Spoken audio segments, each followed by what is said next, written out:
नमस्कार बंधुओं। आज की वीडियो के माध्यम से हम लोग चर्चा करेंगे संस्कृत साहित्य के सेकंड चैप्टर के बारे में, जो कि बीए के प्रथम वर्ष प्रथम सेमेस्टर में जिन छात्रों ने एडमिशन लिया है उनको पढ़ना होता है। नवीनतम बैच है 2024, 25, 26, 27, 28 सभी की परीक्षाओं के लिए। संस्कृत साहित्य में आपको संस्कृत पद्य साहित्य और व्याकरण के बारे में पढ़ना है। सिलेबस ऑलरेडी मैंने डिस्कस कर दिया है, चैप्टर संख्या 1 भी पढ़ा चुका हूँ। चैप्टर नंबर 2 के बारे में आज की वीडियो के माध्यम से हम लोग चर्चा करेंगे। आइए जानने का प्रयास करते हैं कि चैप्टर संख्या 2 में हमको क्या पढ़ना है। चैप्टर नंबर 2 में एक प्रकार से मैंने शुरुआत में आपको बताया था कि हम लोग कुछ इस तरीके से पढ़ेंगे, जैसे कि जो है कुछ प्रश्नों के माध्यम से। जैसे हम लोगों ने पहला जो वीडियो देखा या चैप्टर संख्या 1 देखी, उसमें हमने संस्कृत व्याकरण का समान परिचय और जो महाकाव्य के लक्षण और उद्भव होते हैं उसके बारे में आपको बताया था। नहीं, हमने एक प्रकार से संस्कृत साहित्य में राष्ट्रीय भावना और राष्ट्र गौरव के बारे में समझा था। ठीक है, संस्कृत वाङ्मय में भारतीय ज्ञान के बारे में जाना था। इसके अलावा वैदिक और लौकिक साहित्य की विशेषताएं, वैदिक और लौकिक साहित्य में भारतीय दर्शन क्या थे उनके बारे में समझ लिया था। यानी दो महत्वपूर्ण दीर्घ टाइप के प्रश्नों के बारे में मैंने आपको बताया था, दो टॉपिक। आज के वीडियो के माध्यम से हम राष्ट्र गौरव का स्वरूप समझेंगे और भारतीय गणित का उल्लेख करेंगे। ठीक है, तो भारतीय गणित और राष्ट्र गौरव के स्वरूप, इन दोनों टॉपिक के बारे में चर्चा करेंगे। दीर्घ उत्तरीय में पिछले वर्ष कई विश्वविद्यालयों में प्रश्न पूछे गए, पिछले 2 वर्षों में 2022 और 2023 में। ठीक है, प्रश्न संख्या 2 हम लोगों ने दो प्रश्न देख लिए थे। तीसरा प्रश्न आज देखने का प्रयास करेंगे, यानी चैप्टर नंबर संख्या 2 है। चैप्टर नंबर संख्या 2 के टॉपिक है, देखिए, राष्ट्र गौरव के स्वरूप का उल्लेख कीजिए। ऐसे प्रश्न पूछेगा, दीर्घ उत्तरीय का प्रश्न है। अब राष्ट्र गौरव का स्वरूप क्या क्या है उसके बारे में समझने का प्रयास करते हैं। भारत जो है भारत राष्ट्र अपनी निम्नलिखित उपलब्धियों और विशेषताओं पर गर्व कर सकता है और इसी आधार पर उसके स्वरूप निर्धारित किए जा सकते हैं। राष्ट्र गौरव का मतलब होता है ऐसी चीज़ें, ऐसी विशेषताएं जिन विशेषताओं को पढ़ने या जानने के बाद में हमको अपने आप में प्राउड फील होता है कि हम भारत के निवासी हैं। हमको ये प्राउड हो या हमको एक प्रकार से एहसास हो कि हम एक प्रकार से, हमारे पूर्वज या हमारी संस्कृति ऐसी रही है, हम अच्छे रहे हैं। ठीक है, तो वही प्राउड फील जो कराने वाली बातें होती, विशेषताएं होती, वही एक प्रकार से राष्ट्र गौरव कही जाती हैं। अगर आप ना जानते हो तो जान लें। ठीक है, पहले आपको राष्ट्र गौरव का एक पेपर मिलता था जब नई शिक्षा नीति नहीं लागू हुई थी, उस दौरान आपका जो को करिकुलर पेपर होता है। आजकल तो को करिकुलर पेपर जो होते हैं हर सेमेस्टर में, 6 सेमेस्टर में आपको एक एक को करिकुलर पेपर देना पड़ेगा। लेकिन पहले क्या था, आपको को करिकुलर पेपर एक प्रकार से बीए के 3rd ईयर में या 2nd ईयर में देना पड़ता था। राष्ट्र गौरव, पर्यावरण और मानवाधिकार के बारे में, मतलब ये आपको अनिवार्य प्रश्न पत्र के रूप में पेपर देना पड़ता था। अगर इसमें फेल तो सब में फेल, मतलब कि बिना इसके पास किए आप परीक्षा उत्तीर्ण नहीं होते थे। ये बात आप ध्यान रखेंगे। देखें, पहली बात जो कि भारतीय राष्ट्र गौरव के स्वरूप को इंडिकेट करती है, भारतीय राष्ट्रीय एक प्रकार से राष्ट्र गौरव की विशेषताएं नहीं है। सभ्यता और संस्कृति, भारत का जो सिविलाइजेशन और जो कल्चर रहा है ये अपने आप में बहुत ही महानतम रहा है। विश्व की प्रायः सभी प्राचीन सभ्यताओं का अवसान हो गया है, मतलब ख़त्म हो चुकी हैं, क्योंकि उन लोगों ने अपनी प्राचीन मान्यताओं को भुला दिया। परंतु भारत की जो प्राचीन सभ्यता और संस्कृति रही है, हजारों वर्ष बीत जाने के बाद आज भी विद्यमान है। भारत के अधिसंख्य लोगों का धर्म अभी भी वैदिक धर्म ही है। यानी जो हिंदू धर्म है ये प्रायः वैदिक धर्म का ही एक प्रकार से एक भाग है। यानी वैदिक धर्म में जो चीज़ें बताई गई हैं वेदों में, जो जैसे आज भी कोई पूजा होती है हिंदू धर्म में, सबसे पहले स्वस्तिवाचन होता है। स्वस्तिवाचन जो आनो हो भद्राः क्रताओ यंतु विश्वातो अब्धासो अपरीतासा उद्भिदाः, ये शुरू नहीं किया था, या स्वस्ति न इंद्रो विदस्रवा, ये एक प्रकार से जो शुरू होता है ये सब वैदिक श्लोक ही हैं। ठीक है, यानी वेदों के ही श्लोक हैं, जो कि या वेदों की जो विधियां होती हैं उन्हीं विधियों के अकॉर्डिंग आज भी यज्ञ हवन करवाए जाते हैं, पूजा पाठ करवाई जाती है। ठीक है, यानी आज भी भारतीय संस्कृति जो है वो एक प्रकार से उन्हीं चीज़ों को अपना रही है जो उनकी एक प्रकार से प्राचीन संस्कृति थी या वैदिक संस्कृति थी। इस देश के पुरोहित यानी पंडित जो हैं आज भी उन्हीं वेद मंत्रों के द्वारा यज्ञ कुंड में आहुति देकर के देवताओं व प्राकृतिक शक्तियों को संतुष्ट करते हैं, जिनका निर्माण या दर्शन आज से हजारों वर्ष पहले भारतीय ऋषियों ने किया था। उन्हीं एक प्रकार से परंपरा को आज भी भारतीय पंडित लोग, भारतीय पुरोहित लोग फॉलो करते हैं। ठीक है, उपनिषदों और गीता में ज्ञान की जो धारा प्रवाहित की गई थी वह आज भी इस देश में निर्बाध गति से प्रवाहित हो रही है।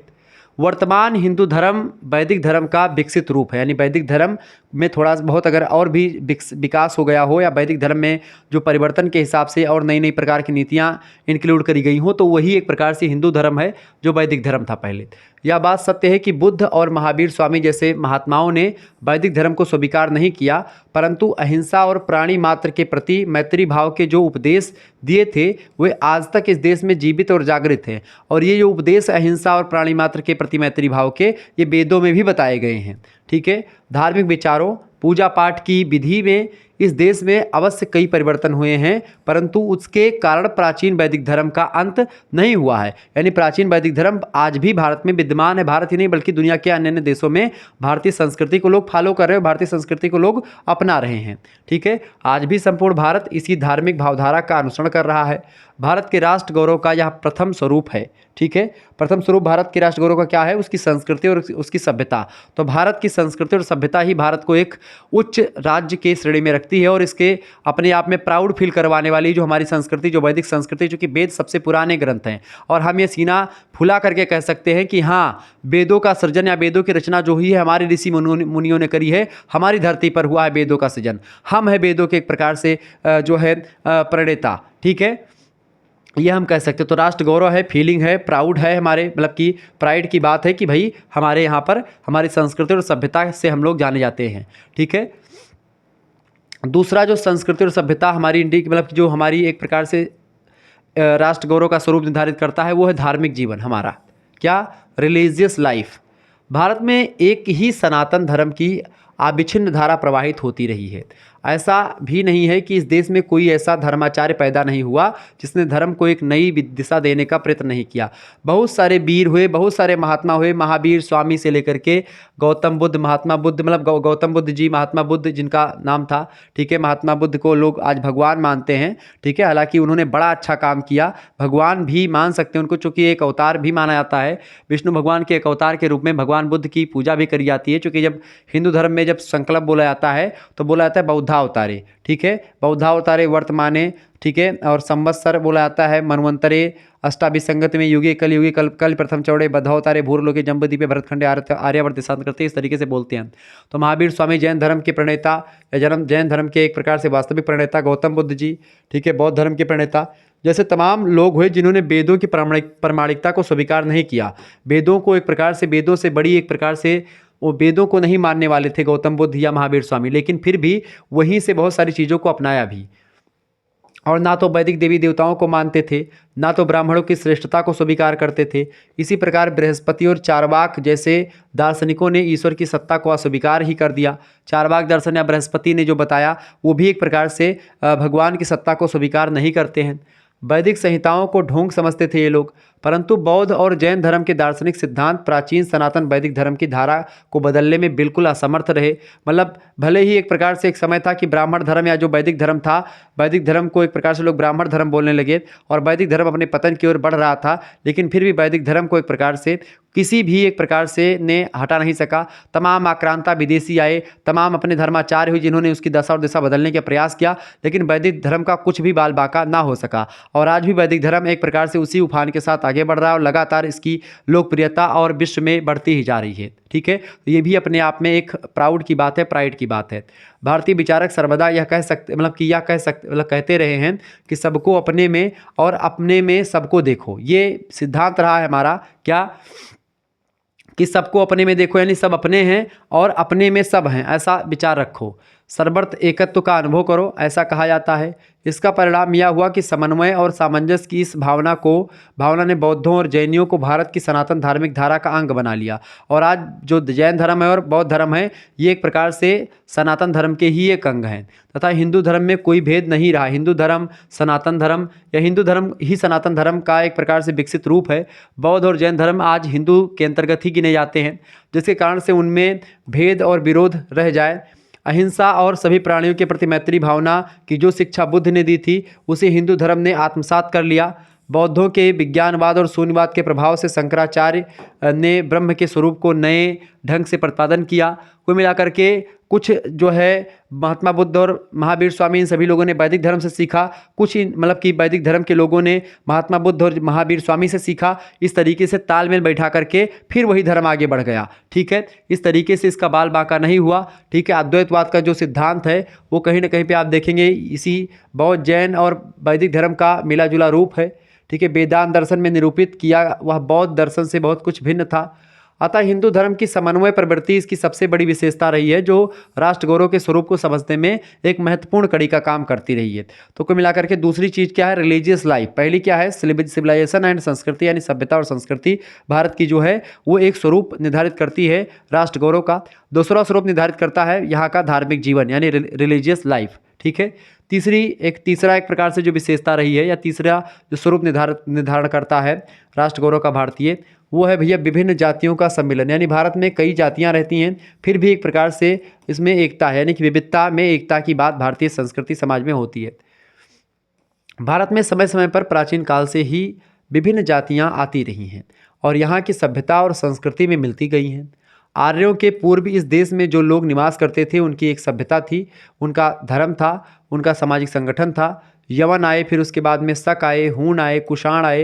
ये सभी जातियां अपने धार्मिक विश्वासों के साथ भारत में आईं और इस देश में आईं, परंतु इन विभिन्न जातियों ने भारत में आकर के यहाँ की संस्कृति और धर्म को समृद्ध बनाने में सहयोग किया। मतलब यहाँ की संस्कृति और सहयोग में कुछ अपने यहाँ से जो अच्छाइयाँ लाई उनको इसमें मिलाया और यहाँ की सारी चीज़ों को सीखा। ठीक है। उसके बाद में आगे बढ़ाया और अपनी संस्कृति और अपनी धार्मिक विचारधारा को इस देश की सांस्कृतिक विचारधारा के साथ मिला करके एक आकार कर दिया। मध्यकाल में भी ऐसी घटनाएं आपको देखने को मिलेंगी, परंतु उस समय ऐसी स्थिति नहीं बन पाई। भारतीय धर्म संस्कृति की सहिष्णुता की भावना अत्यंत प्रशंसनीय है। सहिष्णुता और समन्वय की यह प्रवृत्ति गौरव की बात है और इसको लेकर के हम प्राइड महसूस कर सकते हैं।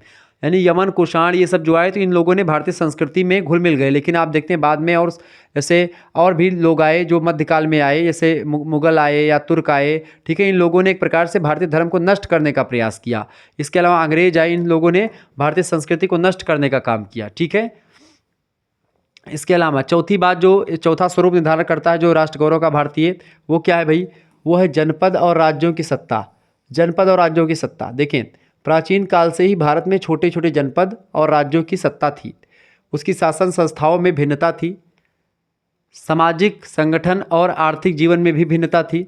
जनपद महाजनपदों के रूप में, महाजनपद साम्राज्यों के रूप में परिवर्तित होते रहे।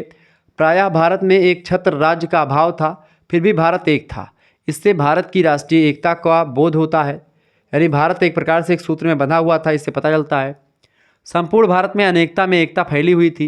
हर मामले में, संस्कृति में, सभ्यता में, जाति में, धर्म में, हर एक चीज़ में, भाषा में, कल्चर में, ठीक है, पहनावे बढ़ावे में, रहन सहन में, हर एक एरिया या एक प्रकार रंग भेद आप देख लें। दक्षिण भारत के लोग काले होते हैं, उत्तर भारत के लोग गोरे होते हैं, फिर भी एक प्रकार दोनों में एक प्रकार समन्वय है। ऐसे ही आप देखेंगे मतलब भाषा अलग अलग लोग बोलते हैं, लेकिन फिर भी उसमें भी समन्वय है, यानी कि विविधता में एकता है भारत में। ठीक है। हमारे लिए ये गर्व की बात है कि हम इतने धर्म, इतने संस्कृति, इतने जाति में बटे हुए हैं, फिर भी हम एक हैं। ठीक है। ये हमारे लिए प्राइड की बात है, प्राउड की बात है। पांचवी जो विशेषता रही है वो क्या रही है, सामाजिक जीवन। सामाजिक जीवन जो है ये एक स्वरूप है राष्ट्र गौरव का भारत की। प्राचीन भारतीय जीवन का मूल तत्व वर्णाश्रम व्यवस्था थी। वर्णाश्रम व्यवस्था क्या, ब्राह्मणों अस्य मुखामासीद बाहु राजान्यकर्ता उरु तदस्य वैश्याः पादाभ्याम शूद्रो यथा। ब्राह्मणों अस्य मुखामासीद, एक विराट पुरुष है, यानी ब्रह्मा को मान लें। ब्रह्मा के मुखमंडल से ब्राह्मणों की उत्पत्ति, भुजाओं से क्षत्रियों की उत्पत्ति, उदर यानी कि आप मान सकते हैं उरु तदस्य वैश्य, यानी जंघों से या पेट के आसपास से आप मान सकते हैं शूद्रों की उत्पत्ति, और पैरों से मतलब कि यहाँ से वैश्य से और पैरों से शूद्रों की उत्पत्ति मानी जाती है। ये एक प्रकार से वर्णाश्रम में 4 वर्ण होते थे, वो वर्ण आपस में एक प्रकार तालमेल बना करके चलते थे, रहते थे। समाज को 4 वर्णों में खासकर ब्राह्मण, क्षत्रिय, वैश्य और शूद्र में विभाजित किया गया था। परंतु इस वर्ण व्यवस्था ने समाज का बहुत बड़ा अहित किया है, क्योंकि जिस उद्देश्य से यह व्यवस्था बनाई गई थी उस उद्देश्य से भटक गई। यानी वर्ण व्यवस्था जो कर्म पर आधारित थी, बाद में आकर के यही व्यवस्था जात पर आधारित, मतलब कि जातिवाद जो हो गया, जाति में बट गई और जातियाँ एक प्रकार से अपने और जातियों में बढ़ती चली गई। आजकल यह वर्ण व्यवस्था ध्वस्त हो रही है, परंतु इसके बीच आज भी मतलब इसके बीच जो है आज भी समाज में मौजूद हैं। आज भी वर्ण व्यवस्था का एक प्रकार से फंडा चल रहा है कहीं ना कहीं पे, इसमें कोई दो राय नहीं है। वर्ण व्यवस्था जो थी वो बनाई गई थी बड़े अच्छे उद्देश्य के लिए, लेकिन बीच में आकर के इसका जो उद्देश्य था वो अपने उद्देश्य से पटरी से हटने लगा और जाति व्यवस्था आ गई। जाति व्यवस्था कर्म पर आधारित नहीं बल्कि जन्म पर आधारित होने लगी। जो जिस घर में पैदा होता था वो उसी जाति का माना जाने लगा। इस तरीके से जन्म पर आधारित हो गई है। अगला क्वेश्चन जो है, अगला टॉपिक आपका, ये प्रश्न पूछा गया था पिछली बार, भारतीय गणित का उल्लेख कीजिए, यानी भारतीय गणित के बारे में समझाएं। भारतीय गणित, भारतीय खगोल, भारतीय वास्तुशास्त्र, ये सब आपको पढ़ना है चैप्टर वाइज। ठीक है। जैसे यहाँ पर आपको मैं अगर बताऊं तो कई सारे चैप्टर्स आपको पढ़ने होते हैं इसमें, ठीक है। जिसमें जो है अब हम वैदिक और लौकिक संस्कृत में भारतीय दर्शन समझ चुके हैं। अब भारतीय गणित के बारे में आज हम जान लेंगे, ठीक है। वह हम लोगों ने राष्ट्र गौरव के बारे में समझ लिया, ठीक है। भारतीय गणित के बारे में समझेंगे, उसके बाद में हम लोग भूगोल और खगोल के बारे में जानने का प्रयास करेंगे। ऐसे ऐसे आगे चल करके ज्योतिष, वास्तुशास्त्र, योग, आयुर्वेद, अर्थशास्त्र, विज्ञान, संगीत सब के बारे में जानेंगे, ठीक है। देखिए, सृष्टि के निर्माण से पहले केवल ब्रह्मा का ही अस्तित्व रहा। ब्रह्मा की एकता में ही एक या प्रथम उपयोग ब्रह्म, ईश्वर या परमात्मा के लिए करते थे या करते हैं, तब उसमें ही अंक एक व अद्वितीयता का भान शुरू हो गया था।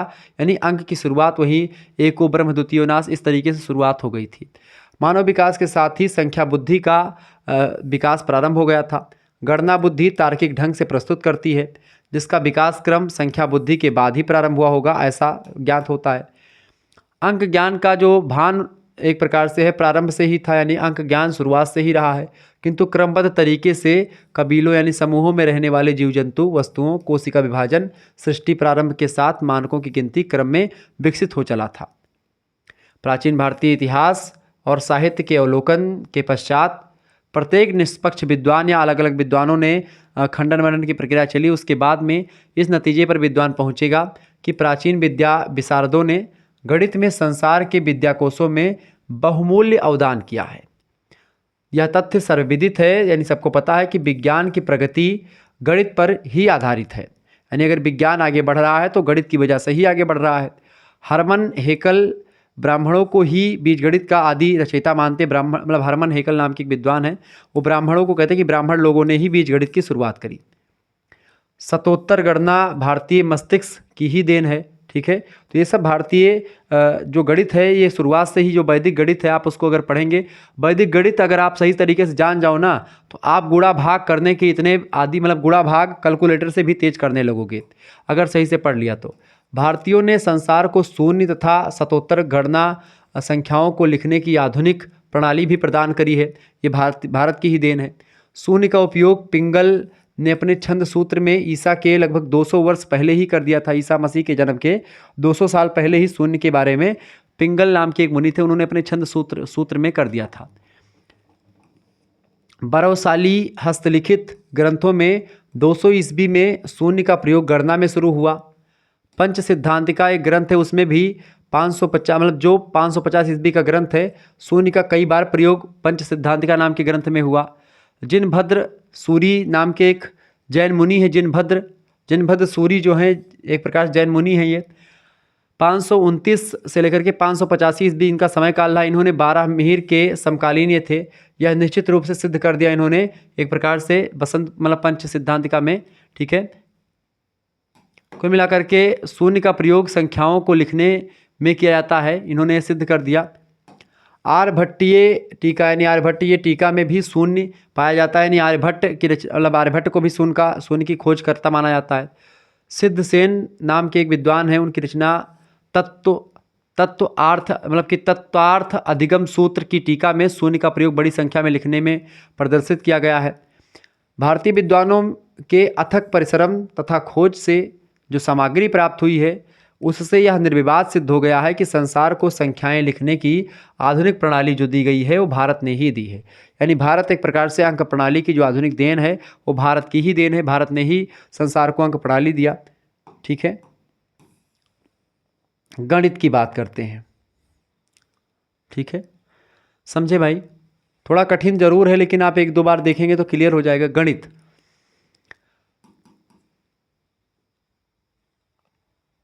गणित की अगर बात किए तो संस्कृत का धातु है गण, उसी से बना है गणित। गण धातु में ता प्रत्यय लगा करके गणित बना है, इसका मतलब होता है गणना किया हुआ, गिना हुआ, इसी को बोलते हैं। यह विचार वस्तुओं, पशु पक्षी, तारे, सूर्यचंद्र, ग्रह नक्षत्र आदि को गिनने व पहचानने के साथ ही संख्या गिनती के रूप में अंकों के स्थान पर शब्दांकों के रूप में प्रयुक्त होता रहा है शुरुआत से ही। प्रारंभ में गिनती छोटे छोटे पत्थरों, कंकड़ों अथवा अंगुलियों की सहायता से या दीवारों पर निशान बना करके हम लोग गिनती करते थे, या प्रतीक चित्रण करके एक प्रकार से इसके माध्यम से गिनती प्रारंभ करते थे। जैसे कि आज हम भी गिनते हैं 1 2 3 4, ऐसे गिनते नहीं है। तो ये मतलब ये 1 हो गया, 2 3, तो पहले भी गिनती होती थी लेकिन हम ऐसे करते थे, अंगुलियों से गिनते थे या लिख करके या चिन्ह बना चिन्ह बना करके, पत्थरों और कंकड़ों को एक प्रकार से इकट्ठा करके, ठीक है। धीरे धीरे निशान लकीर की ही विकसित होकर के अंकों का रूप धारण कर ली होगी। अंकों के ज्ञान व लेखन की पद्धति अलग अलग सभ्यताओं व कबीलों में अपने अपने ढंग से भिन्न भिन्न रही है। मतलब अलग अलग कबीलों में अलग अलग तरीके से, अलग अलग सभ्यताओं में गिनती का लेखन प्रारंभ हुआ होगा। प्रत्येक सभ्यता में निशान और प्रतीकात्मक रूप ही अंक निर्धारण में सहायक थे। यानी कि जो प्रतीक विधान होते थे, ऐसे कि मान लेते हैं कि एक कोई गिना तो एक ऐसे बना दिया होगा, दो ऐसे बना दिया होगा, तीन ऐसे बना दिया होगा, चार ऐसे बना दिया होगा, इस तरीके से, या अपने हिसाब से जो भी बनाया होगा। हो सकता है चार ऐसे बनाया हो, या चार ऐसे बनाया हो, या चार ऐसे बनाया हो, अपने अपने हिसाब से जो भी बनाया होगा, अपने अपने हिसाब से सभी लोगों ने बनाया, प्रतीक के रूप में उसको दिया, ठीक है। प्राचीन जैन गणितज्ञ हैं, उनका नाम है महावीराचार्य। उन्होंने अपने प्रसिद्ध ग्रंथ गणित सार संग्रह में लिखा है कि सचराचर त्रिलोक में जो भी वस्तु है उसे गणित आधार के बिना समझना संभव नहीं है। किसने लिखा है? महावीराचार्य, जो कि जैन गणितज्ञ है। उन्होंने कहा कि कोई भी दुनिया में या सचराचर त्रिलोक में कोई भी ऐसी वस्तु नहीं है जो मतलब जिसको गणित के आधार के बिना समझा सके। यानी कि गणित के रूप में ही या गणित को आधार बना करके किसी भी चीज़ को मतलब सभी की चीज़ को आप समझ सकते हैं। या गणित के बिना कोई भी चीज़ आप नहीं समझ सकते। संसार के सबसे प्राचीन कबीलों को भी अंकों का ज्ञान था। प्राचीन काल और ऋग्वेद में गणना का आधार 10 था। मतलब कि 10 जो था वो गणना का आधार हुआ करता था। गिनती अंकों और पहाड़े यानी गुणन के से प्रारंभ होकर के बढ़ती हुई आज की गणित विभिन्न शाखाओं में विकसित हो गई है। वेदांग ज्योतिष में स्पष्ट रूप से लिखा गया है। वेदांग ज्योतिष एक ग्रंथ है, इसमें लिखा गया है कि यथा शिखा मयूराणाम नागानाम माणयो यथा तद्वय वेदांग शास्त्राणाम गणितम मूर्धानि स्थितम। यानी कि इसका अर्थ क्या होगा? इसका अर्थ ये होगा महोदय, अर्थ भी नीचे यहाँ पर लिखा हुआ है, पढ़ें। देखिए, यथा शिखा मयूराणाम, जिस प्रकार मयूरों की शिखाएं, नागा नाम माणयो मतलब कि नागा नाम माणयो यथा, यानी नागों की मड़ियों सबसे ऊंचे स्थान पर होती हैं, ठीक है। तद्वय वेदांग शास्त्राणाम गणित मूर्धन्य स्थितम, यानी कि ठीक उसी प्रकार वेदांग शास्त्रों में गणित का स्थान सबसे ऊंचा है। ये एक प्रकार से बताया गया। जिस तरीके से जो एक प्रकार से मयूर की सीख पर मतलब जो मयूर की शिखाएं होती जो ऊपर होती हैं, मोर के ऊपर जो एक प्रकार से यहाँ पर होती नहीं, जो ऊपर निकला रहता है, ऐसे ही जो सांप की मड़ी होती है ऊंचे स्थान पर होती है नागों की, ऐसे ही वेदांग शास्त्रों में गणित का स्थान सबसे ऊंचा है। ज्योतिषीय परिकलनों में गणित का एक परिचायक के रूप में जो है कार्य है। वैदिक साहित्य में नक्षत्र विद्या, ज्योतिष, राशि विद्या, पाटी गणित, अंक गणित का अधिक महत्व है। जैन और बौद्ध साहित्य में गणना, सांख्यान को अधिक महत्व दिया गया है। राजकुमार गौतम के समय 72 विज्ञानों में गणित का अधिक महत्व था।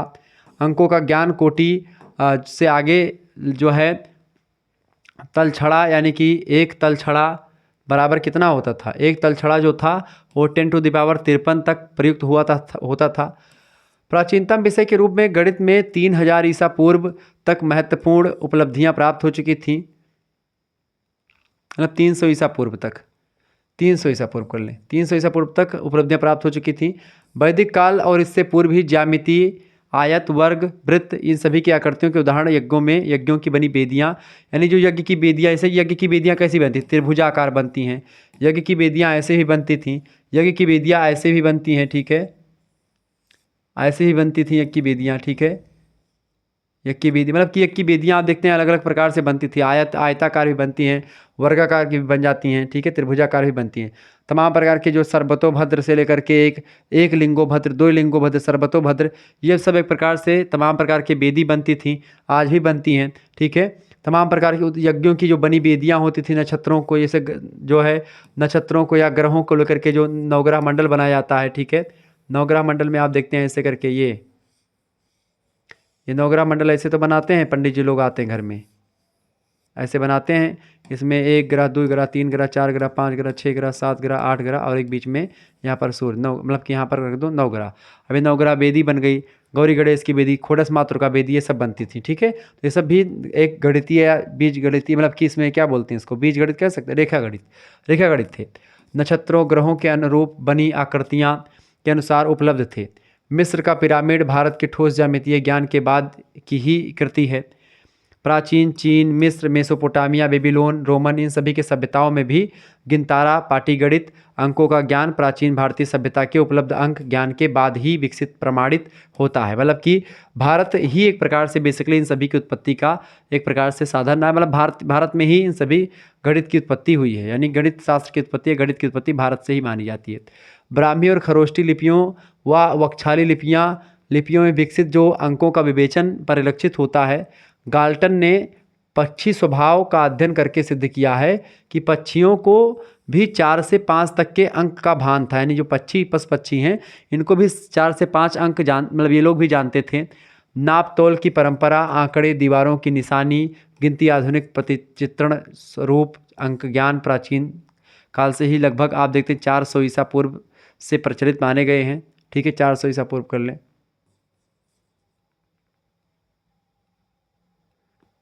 जो ज्यामितीय कला के उदाहरणों, प्राचीन खंडहरों, दीवारों, बर्तनों, उत्सवों, भवनों की सजावट की आकृतियों से ही प्रमाणित लगते हैं। यह 4000 ही होगा मेरे हिसाब से, 4000, हाँ 4000 ही होगा, 4000 वहाँ पर 3000 ही कर ले। ठीक है। कप्तान पेरी का अनुभव था कि प्राचीन एस्किमो जाति का आदमी प्रायः 7 अंक तक नहीं गिन सकता था। अधिकांश पुरानी जातियों को केवल 5 तक ही गिनती आती थी। इस तरीके से अलग अलग जगहों पर अलग अलग चीज़ें थी। जागृति काल तक एवं ईस्वी के आरंभ में गणित का विस्तार क्षेत्र गणित से बढ़कर के विकल्प क्रमचय संचय तक हुआ। भास्कराचार्य ने 1015, यहाँ पर मतलब 4000 नहीं 400 ही कर लें, 400 ईसा पूर्व या एक प्रकार से 300 ईसा पूर्व। 1115 ईस्वी में ही गुरुत्वाकर्षण का नियम स्पष्ट किया था, जिसे बाद में चल करके 16वीं शताब्दी में न्यूटन ने प्रतिपादित किया। भारतीय मनीषियों, ऋषियों, ज्योतिषियों और नक्षत्रवेत्ताओं ने शून्य, पूर्ण, अनंत, ब्रह्म, प्रकृति, ब्रह्मांड, परम ब्रह्म, सृष्टि, सृजन, अध्यात्म आदि का स्पष्ट विवेचन, शाश्वत सत्य, गणित, ज्योतिष, दर्शन, आध्यात्म मूलक, गणितीय शिक्षा, अंक प्रणाली, इन सभी के द्वारा विवेचन किया है। प्रसिद्ध गणितज्ञ और ज्योतिषी आर्यभट्ट ने दशमलव पद्धति का शून्य स्थान मान्य सिद्धांत की व्याख्या के माध्यम से दार्शनिक पहलुओं पर विचार देकर के विश्व की सभ्यता की प्रगति के गुरु का एक प्रकार से मतलब जो है पहलू विचार देकर विश्व सभ्यता की प्रगति में गुरु का कार्य किया है। आज भी क्रमबद्ध विचार और ज्ञान के जो अंक हैं, गिनती, संख्या एवं गणना के द्वारा ही प्रथम पाठ की सीख देकर के बच्चों में धारणा और क्षमता का विकास उत्पन्न किया जाता है। गणित जो है मस्तिष्क की सर्वोत्तम अनुशासन व्यवस्था है तथा समस्त संसार के लिए मानसिक प्रशिक्षण का उच्चतम उपकरण भी है। तो कुल मिलाकर गणित का विकास भी भारत से ही हुआ है, ये बात आप ध्यान रखेंगे। भारत में आर्यभट्ट और भास्कराचार्य, तमाम प्रकार के ऐसे महावीराचार्य, ऐसे तमाम विद्वान हैं जिन्होंने गणित में काफ़ी योगदान दिया है, ये बात आप ध्यान रखेंगे। ठीक है, तो इन सभी का एक प्रकार से PDF प्राप्त करने के लिए आप एक प्रकार से जो है हिंदी का कोर्स अगर आपको लेना है, हिंदी का BA प्रथम सेमेस्टर का कोर्स लॉन्च कर दिया गया है, जिसमें संस्कृत का भी कोर्स आपको मिल जाएगा। ठीक है, अब इसमें क्या होगा कि 91 61 93 60 62 पर आपको SMS करना है। ठीक है, आपको यहाँ पर सारी चीज़ें बता दी जाए, मतलब कि यहाँ पर आपको SMS करना है। मात्र 100 रुपये में आपका कोर्स है, आप ज्वाइन कर लें। हर एक सब्जेक्ट की PDF वहाँ पर मिलती रहेगी और नोट्स भी मिलते रहेंगे। ऑब्जेक्टिव टाइप के क्वेश्चंस और दीर्घ उत्तरीय, लघु उत्तरीय, अति लघु उत्तरीय क्वेश्चन आंसर सबकी PDF आपको मिलती रहेगी धीरे धीरे। तो आप तुरंत ज्वाइन करें, SMS करें अभी 91 61 93 60 62 पर कोर्स ज्वाइन कर लें। ठीक है, हिंदी के अलावा और भी सारे सब्जेक्ट के कोर्स यहाँ पर बिल्कुल एक प्रकार से 100 रुपये में उपलब्ध करवा दिया गया शुक्ला स्टडी पॉइंट का। ठीक है, मध्यकालीन इतिहास का जो एक प्रकार से चैप्टर संख्या 2 है वो भी आ चुकी है, तो आप इसको भी देख लीजिएगा। चलिए फिर मिलते हैं हम नेक्स्ट वीडियो में, तब तक के लिए जय हिंद, जय भारत। आप सभी का बहुत बहुत धन्यवाद हमारे से जुड़ने के लिए। इसी प्रकार से अपना प्यार बनाए रखेंगे। वीडियो को लाइक कर दीजिएगा, चैनल पर अगर नए हैं तो सब्सक्राइब जरूर कर दीजिएगा। ठीक है।